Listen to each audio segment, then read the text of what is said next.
呢度原來藏住咁多澳門寶藏文物，走進澳門博物館。澳門第一批被評定嘅動產專題特展正式亮相。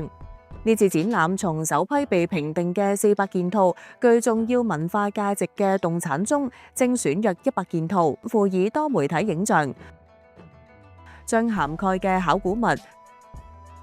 書畫、紡織品、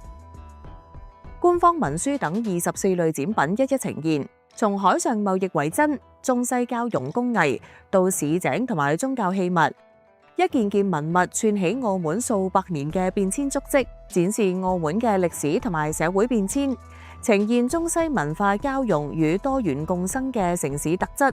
促進澳門歷史文物嘅傳承。